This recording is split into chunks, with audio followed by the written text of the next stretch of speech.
I'm Sean Haney, and this is Real Ag on the Weekend.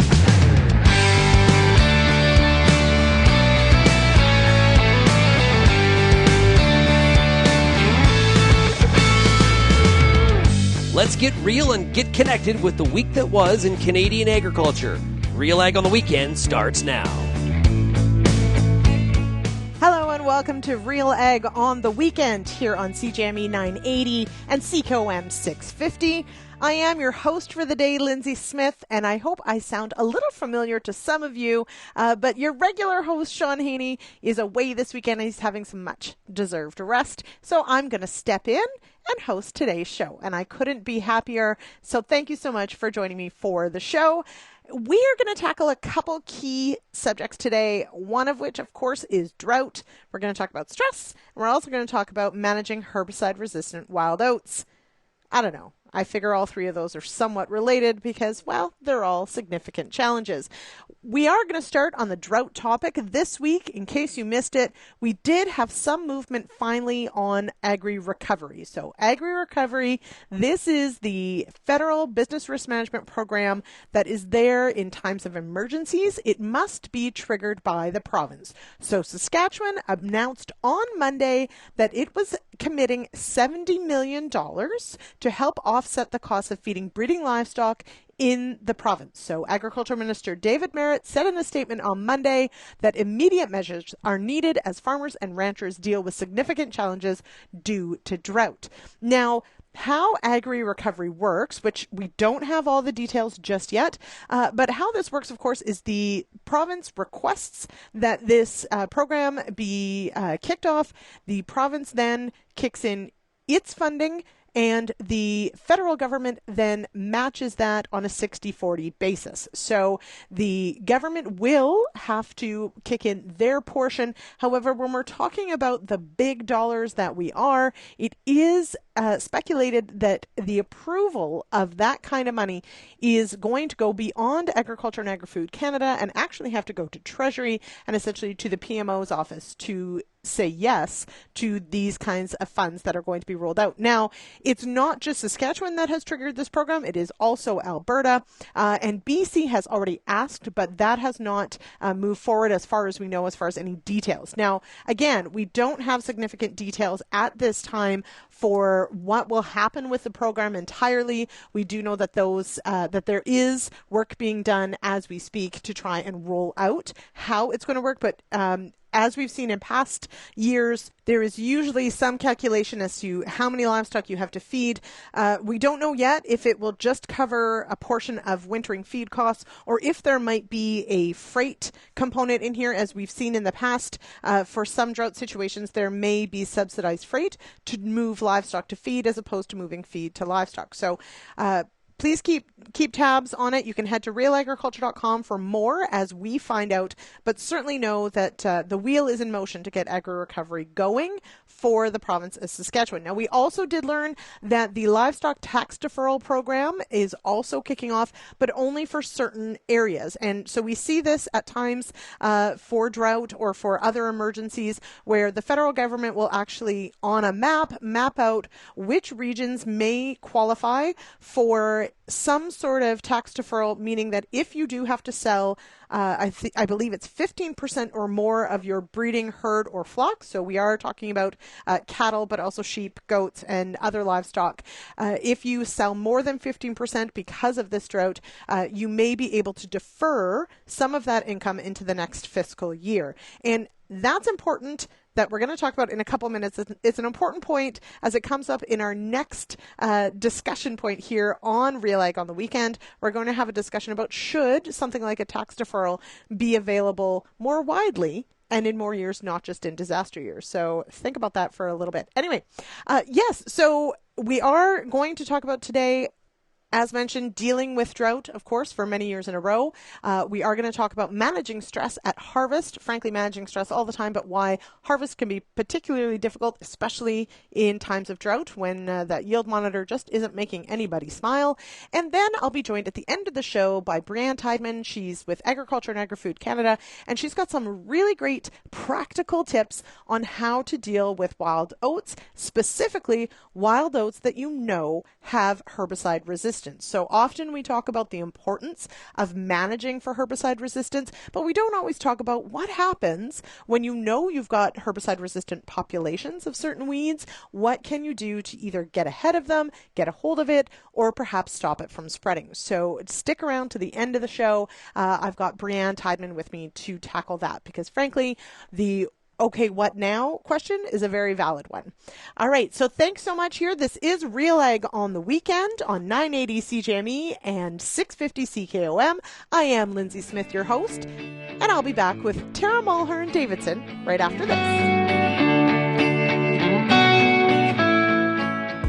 You know, there's a reason we call it the Corn School. Videos on everything from planter setup, weed control, field trial results, yield strategies, and so much more. The Corn School on RealAgriculture.com has the information and advice you need to help you succeed. Brought to you by Pride Seeds and BASF, Corn School episodes are available at cornschool.com, from RealAgriculture.com, or as a podcast from your favorite streaming service. Download the latest podcasts today. If you're involved in the agriculture industry, it's important to stay informed on all the latest issues affecting your business. At RealAgriculture.com, we offer fast, reliable news, information, and insights to help you keep on top of all of the latest in Canadian agriculture. Visit RealAgriculture.com and sign up for our free daily newsletter covering everything from news, agronomy, animal agriculture, and much more. Visit RealAgriculture.com/subscribe today. Welcome back to Real Ag on the weekend here on CJME 980 and CKOM 650. Joining me now on the line, Tara Mulhern Davidson. She's with Lonesome Dove Ranch at Pontiac, Saskatchewan. Tara, welcome to the show. Hello. Now, for those who maybe aren't aware of your corner of the world, or don't follow you on social media, although you've been on there a long time, and I love to see pictures from your ranch. What has the state of the drought been for your ranch for the past few years? Yeah. Well, first of all, thank you, Lyndsey. I like following you all on social media too. But yeah, so our farm has definitely undergone many years of successive drought. So it's basically been below average precipitation since 2017 for our farm.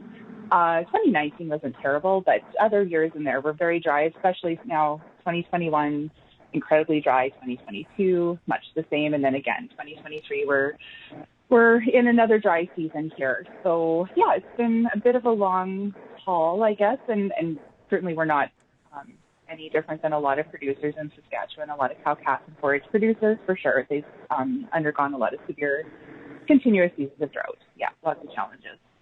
Now, so you do run cattle, you run a purebred herd.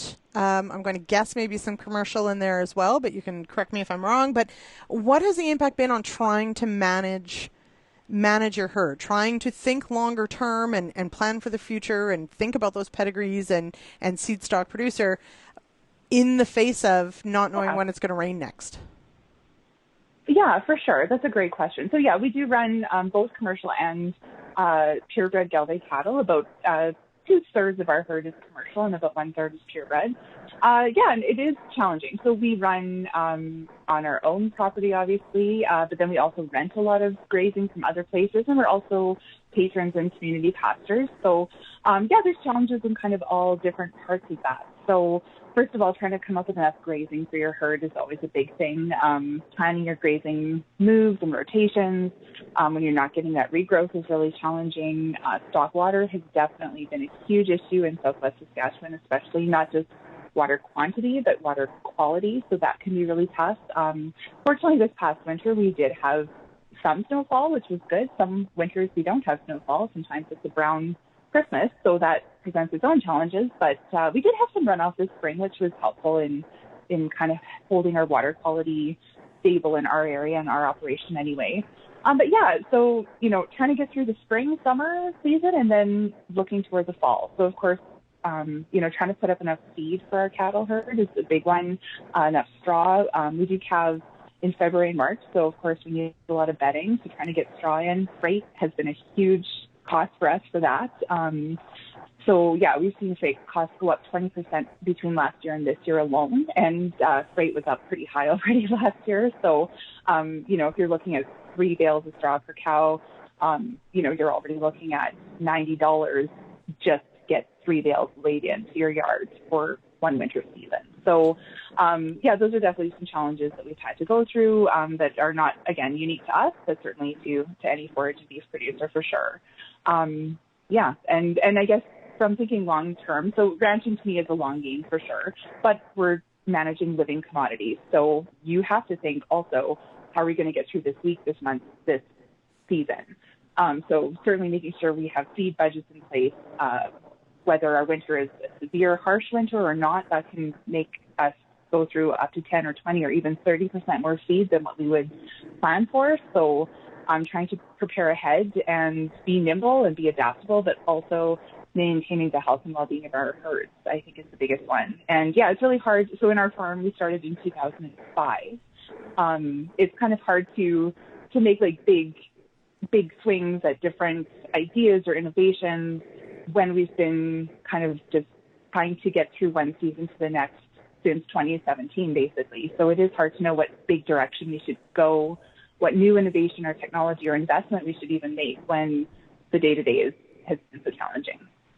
I think it's a really important reminder at times that exactly that. You have living, breathing beings that you are responsible for regardless, right? So there's all these, big picture things to think about on long-term planning, et cetera, but you still got to get through the day-to-day, which is, I think, something that, if you're very used to cropping, you don't maybe always think about, but and that sort of brings me to our next point of some of the government programs and announcements and the management side of the everyday. And so we did mention social media at the outset, and it's because partially the discussion that you had this week on Twitter, I thought was absolutely fascinating, and it's a question I've thought about myself.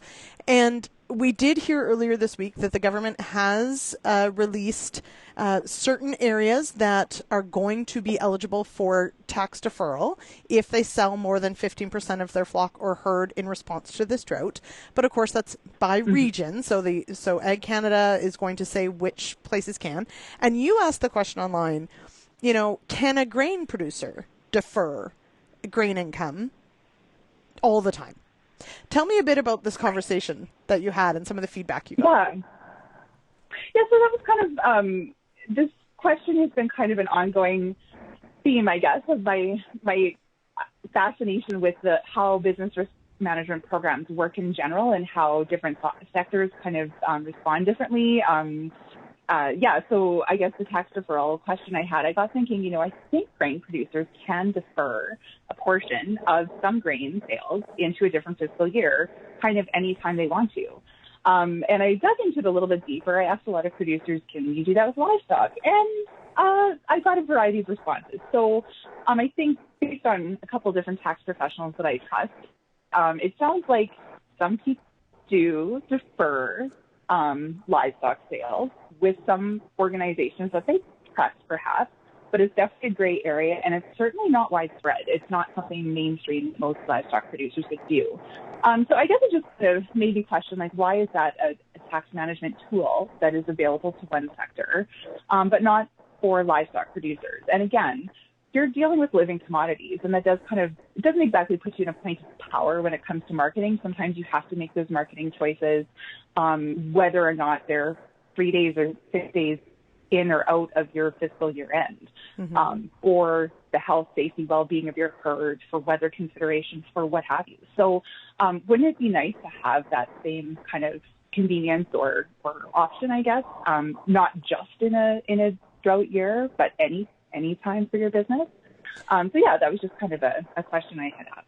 Well, and I feel like it's one of those that, and I did see there was, and let's face it, it's the internet. People can be rude or whatever, but, someone made some sort of,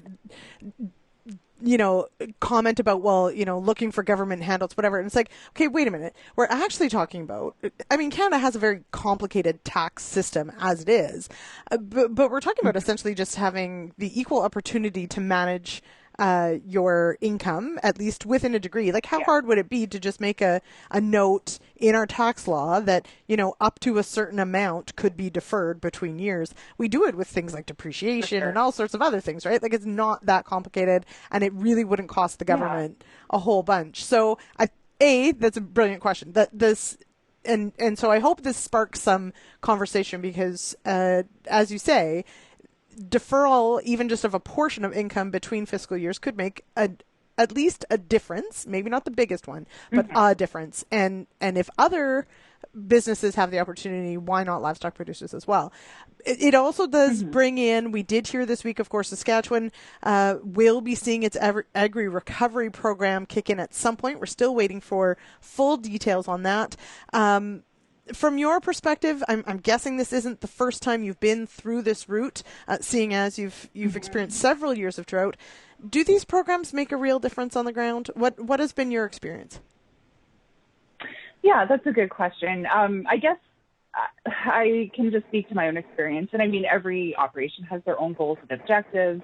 But I think, when I look at business risk management programs as a whole, there have been unintended consequences to the programs and policies in place that tend to not favor forage and grassland and beef production. So, certainly with AgriStability, this program is supposed to be in place for years when we're dealing with difficulties or black swans, or I don't know what flock of black swans is, but I feel like we've had a few in the cattle sector in the last, 3 years, 5 years. I've been a member of AgriStability since the outset. Before that, it was CASE. I think before that, it was Beta, maybe. I'm digging back into 2000, but I've been a member for forever. And it isn't working for me in good years. It certainly did not trigger anything for me in the last several seasons. So how bad do things need to get on forage and beef operations before those business risk programs that are supposed to save us actually come into play? So they're obviously not working. I know there's talk about reforming them. How long do we sit back and wait for this to happen? Do we wait until our national cow herd numbers, which are the lowest they've been, I just looked quickly on StatsCan, at least for 10 years, probably closer to 20 years. How long do we wait before we stop the, mass exit here that's seeming to be happening, or at least the long-term, trend outward? We're seeing a lot of loss of forage acres. We're seeing a lot of loss of grassland acres. Prairie grassland, I mean, when I look back over 25 years, there used to be 18% of Saskatchewan's native prairie left. Now we're down to about 13. How long do we wait before we do look at some of these programs and say, hey, maybe they're supporting the breakup and cultivation of land that shouldn't be cultivated, which in turn is the foundation of the cow-calf sector, making it harder to find grassland, harder to find grazing, harder to find hay, forage, whatever. How do we reverse these trends? And are these programs not only not helping beef and forage guys, but are they actually perhaps causing the trends that are taking place? I have to say, Tara, to know that something like AgriStability hasn't kicked in, knowing how severe the drought has been in Saskatchewan, I will ask the same question. So when is it supposed to kick in?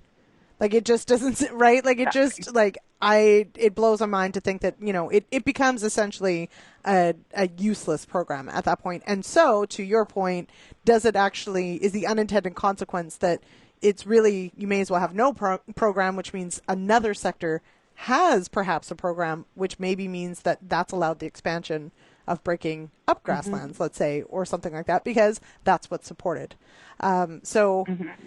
These are very big questions, Tara, and we're probably not going to solve them today, but I think that, we could try.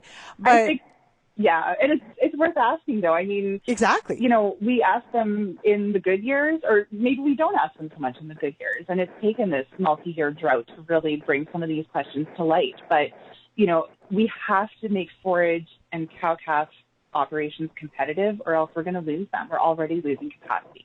So how can we make them more competitive? How can we level the playing field? I certainly do not want the other sectors to not have risk management. They're very important. They're important to our economy, obviously. But, we need to be able to, support, the cropping sector needs a thriving livestock sector also to make use of byproducts, to make use of feed grains when they're, feed grain quality issues and things like that. So I think everybody needs to work together on this issue.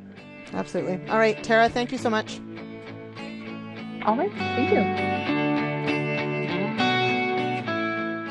Canola is more than just a pretty face in the prairie landscape. It's a big business, both here and around the world, that requires you to be informed and up to date on everything it takes to grow a successful crop. The Canola School on RealAgriculture.com has an expert library of video resources covering markets, agronomy, and more to help you grow a healthy and profitable canola crop. Visit canolaschool.com today. Brought to you by BASF Canada and Invigor Hybrid Canola. The next generation is the future of agriculture, but how do we launch from one role to leading?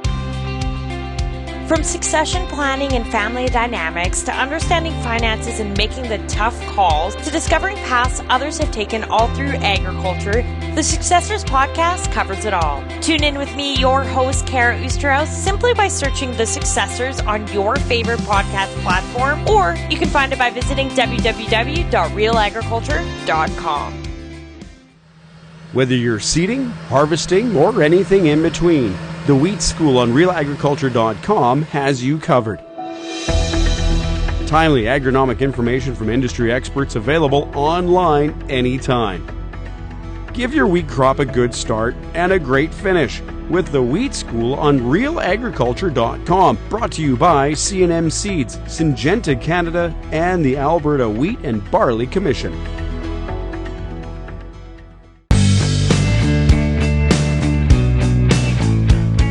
Welcome back to Real Ag on the Weekend here on CJME 980 and CKOM 650. Joining me now is Megs Reynolds. She's the Executive Director of the Do More Ag Foundation. Welcome here, Megs. Thank you so much for having me. All right, Megs. It is, of course, we're rolling very quickly into the heat of harvest here. It is a stressful time of year on the best of days. But, of course, this year, for many producers, causing excessive stress, given the conditions we're under. What are things like, specifically in Saskatchewan, where you're from, but what are you hearing from, everyone in your role with Do More? Definitely weather and how that's affecting farming. So if you look at a lot of areas in Saskatchewan and Alberta and some areas elsewhere in the country, you're seeing a lot of excessive drought. And it's not just the first year that farmers are dealing with that. In some areas, this might be the third year of extreme drought that they're facing.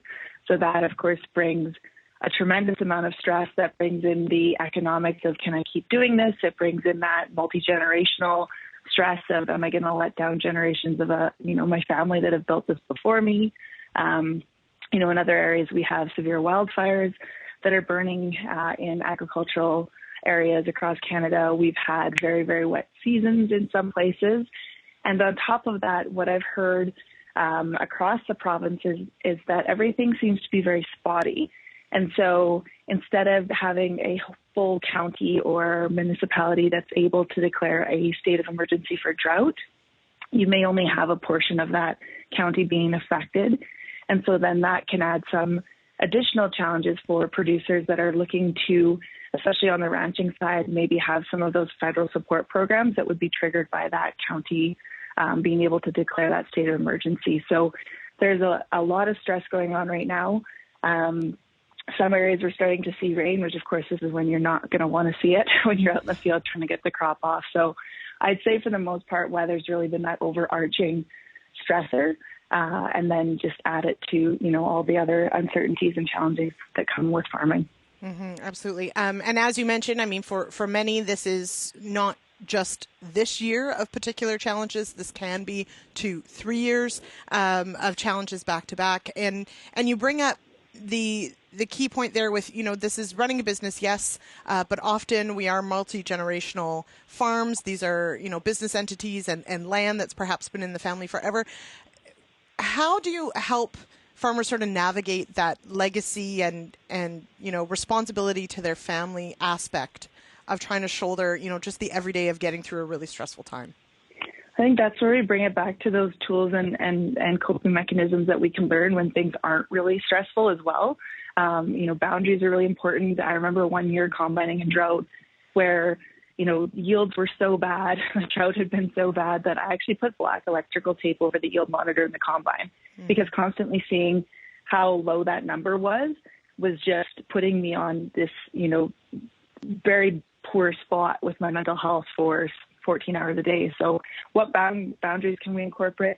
Keep talking to people, especially in your family dynamic. I know when times are hard and things are stressful, sometimes that adds an increased barrier to talking to a spouse because you feel like you've let them down. They might be feeling like they've let you down, especially in that family dynamic. It's really important to keep having those conversations, being open about, hey, I'm stressed, knowing what you need. Can you still find ways to do a little bit of self-maintenance? Maybe that means shutting down at supper, having dinner with the family, taking that half hour instead of just spending it in the equipment, because that's going to be something that's good for everybody to kind of recharge their batteries and de-stress a little. And then, maybe it's reaching out to someone that doesn't know you, but understands the industry in an anonymous setting. And that's why we launched AgTalk, which is our national peer-to-peer support platform, free for anyone 16 years and older, fully anonymous. It's available across Canada, French and English, and monitored 24/7 by mental health clinicians. And you can access that by going to our website, which is domore.ag/AgTalk. Really key there, I think, and it's wonderful to hear it sort of as that reminder of those sort of those incremental things that you can do, that it's not one big, you really do have to navigate through harvest. I mean, the only way out is through, right? And so even a tough harvest, you still have to keep going. And so it's great to hear that sort of, it's okay to stop for that 30 minutes and share a meal as opposed to just pushing through and eating by yourself in the combine kind of thing. And as you mentioned, yes, AgTalk is out there as well, which is the new platform that Dumar has launched. How that is just getting going. How has the initial sort of launch of AgTalk gone? It's gone really well, and it's been interesting to, we don't have the specifics of who signs on, obviously, with the anonymity piece, but we do know what they're using to hashtag what they're talking about when they post. And there's definitely some unique to farming pieces there, that economic stress or that, that multi-generational piece. One of the other things I was thinking while you were talking about how it can just be the little things, though, is sometimes social media can be really challenging when we are going through something, especially, like a drought year or, under stress from other factors, that being online and seeing someone who has, that bumper crop or that isn't in the same circumstances can be really hard for us. So just being aware of all of those little ways that we can kind of protect ourselves to, like you said, we need to get through harvest to get on to that next step. And with AgTalk, the beauty of that platform is that you're having a conversation with people that get it. So even if you're not going there for support, you can go there to read what other people are posting, and in doing so, understand that you're not alone. And just that in itself can make someone feel so much better. Or maybe you're in a pretty good place and you can actually go there to support others and help build community. Mm-hmm. Let's face it, social media is a blessing and a curse. And like the black tape on the yield monitor, sometimes just either putting limits or maybe deleting the app from your phone can really be helpful. And because let's face it, sometimes it's not the greatest place. So really good tips there, Megs. I appreciate that. Thanks so much for joining me. Just one more time for anyone who perhaps is curious about AgTalk or wants to know more about the Dumar Ag Foundation and the good work that you do, where should people go?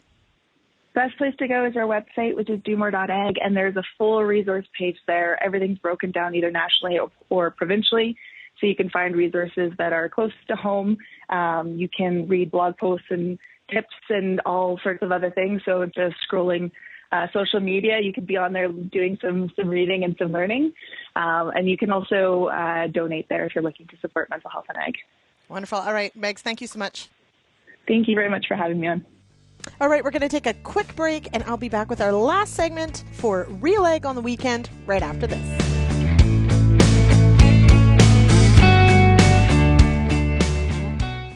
Hi, I'm Lyndsey Smith of RealAgriculture.com. Join me Monday nights at 8 p.m. Eastern for The Agronomists, Canada's only live, interactive, agronomy-based show. Each week, we answer your most pressing questions with a rotating panel of agronomists, researchers, and extension staff from across Canada. Join me Monday nights, 8 p.m. Eastern on YouTube, Facebook, Twitter, or LinkedIn, or head to realagriculture.com/live at 8 p.m. Eastern. Hi, I'm Bernard Tobin, host of the Soybean School on RealAgriculture.com. Throughout the year, on the Soybean School, we'll bring you timely agronomic video content from planting to harvest, from the latest agronomic research to the latest in production technology. Check out our massive video library on YouTube, RealAgriculture.com, or download the audio podcast versions wherever you get your podcasts. The Soybean School is brought to you by Pride Seeds, BASF, and Syngenta Canada.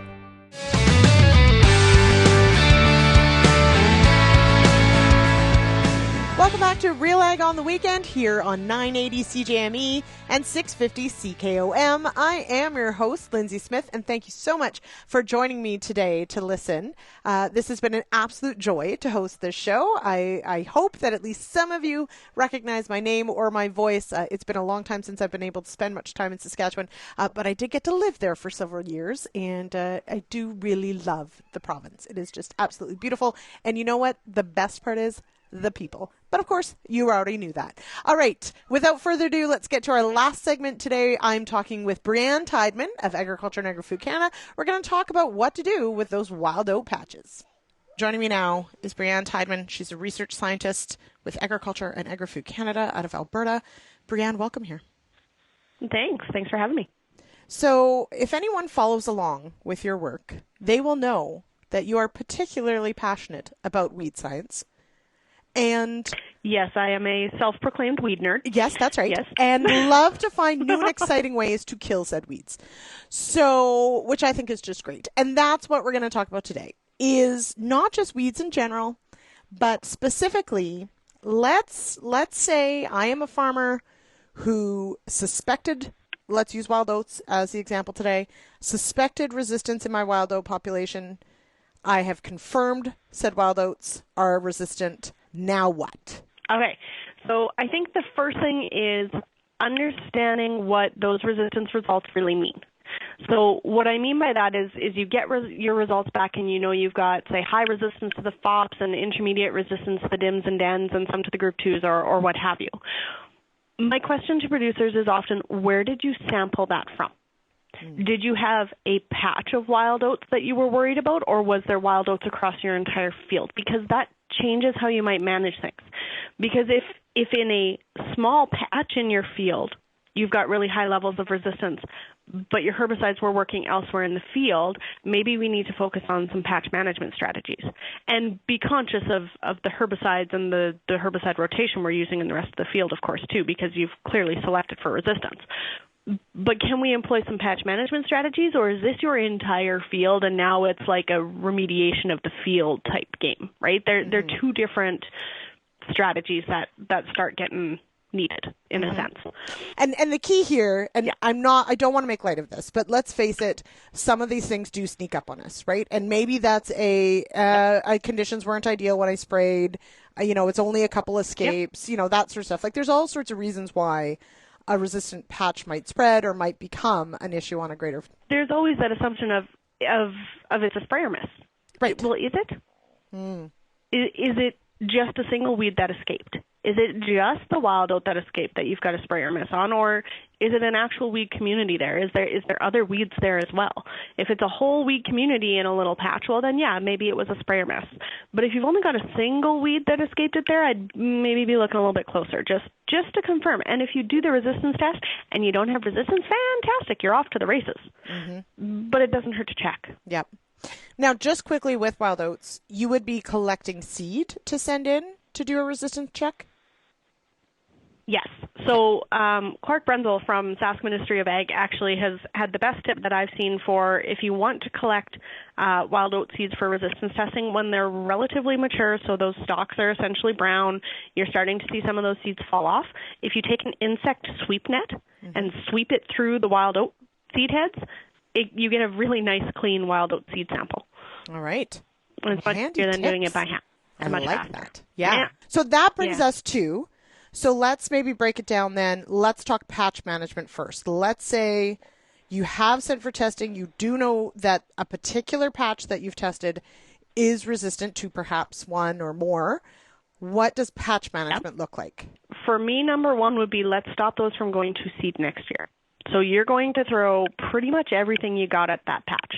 So you might be looking at alternative herbicides. You might be looking at layering herbicides. I would up your seeding rate in that patch, or even just swing through a second time with the seeder. If you know where the patch is, swing the seeder through. That extra crop competition can be really, really important. If they get out of hand again next year, I would be looking at cutting off those seed heads. I'd be looking at mowing down that area, taking that one little area. Do you have a neighbor that needs a bale? Don't let those wild oats go to seed, and don't spread those seeds with the combine. So one of our best broadcast seeders for weed seeds is the combine. So if you know you have a resistant patch and you drive that combine through there, you are 100%, you are spreading those seeds. Mm-hmm. That is what you are doing. Mm-hmm. And then it just makes it more of a problem. Now, when you talk about herbicide layering, and are we talking about perhaps switching up even not just modes of action, but, like, are we talking about things that have residual or soil applied versus foliar? Like, how complex do we need to get? So with wild oats, there's not a lot of herbicide options. That's been always one of the challenges with wild oats. You've essentially got your group 1s and 2s in crop. You've got Roundup and glyphosate-resistant crops, and that's kind of it for selective in crops. There are newer products. There's some group 14s, there's some group 15s that may not control wild oats. Some of them are labeled for suppression. Some of them are labeled for control. But what I'm trying to communicate to some of the farmers is that resistance really truly is a numbers game. The more plants that you're spraying in your in-crop, the more likely you are to find that one that's resistant. Mm-hmm. So by putting a residual product down, even if you only get suppression, but if you knocked, say, 60 out of 100 plants out of there, now your in-crop's only going on to 40 plants instead of 100 plants. You're less likely to find those resistant biotypes. It helps, even if it's just suppression. And if you also layered that with, say, upping the seeding rate, you may have only had 80 plants to start with, let's say. Exactly. Right, those are things. I know. So, yeah. Eric Johnson at the University of Saskatchewan had done some work where by increasing the seeding rate and including a pre-herbicide, he was getting, over 80% control, up to 90% control before that in-crop herbicide even went down. It makes a huge difference on the population that we're selecting with those in-crop products. Mm-hmm. And if your in-crop products aren't working, well, let's take 60 out of 100 of those out that, might be setting seed for next year too. Mm-hmm. So there's a little bit of a pushback. We're used to those in-crop herbicides that are really, really highly effective, 98% control kind of thing of what we hit. That doesn't mean suppression is bad. It means it's another step, it's another layer that can be built into that management tool. Now, some of the soil applieds do require moisture to be active. Typically, most of them require moisture to be active. That's something that's out of our hands. If fall applications are supported, that can be a little bit more consistent in terms of activity because we almost always have snow melt. We don't always have spring rain. We can only control so much when it comes to Mother Nature. And yeah, it stinks if you put the product down and you don't get any rain and it doesn't get active and you maybe don't get the activity you wanted. But if you do get the rain and you don't have the product down, you might be kicking yourself for not putting it there. Absolutely fascinating. I'm pretty sure we could do a whole show on this, but we'll leave it to a segment for now. For now. It sounds good. Yeah, and we'll do it again. All right. Thank you so much for joining me on the show, Breanne. Yeah, thanks for having me. And with that, we finish up today's episode of Real Ag on the Weekend. It has been my absolute joy to host today. You can, of course, catch the show every Saturday, 4 p.m. here on 980 CJME and 650 CKOM. You can also head on over to RealAgriculture.com. You can find past episodes of the show there. You can download it as a podcast, and you can also check out all the other great content that we produce. We've got video series on YouTube as well. And you can find us across social media at Real Agriculture. And if you've ever got any feedback, you can call the feedback line 1-855-776-6147. Have a wonderful week. I hope to talk to you again soon. Cheers.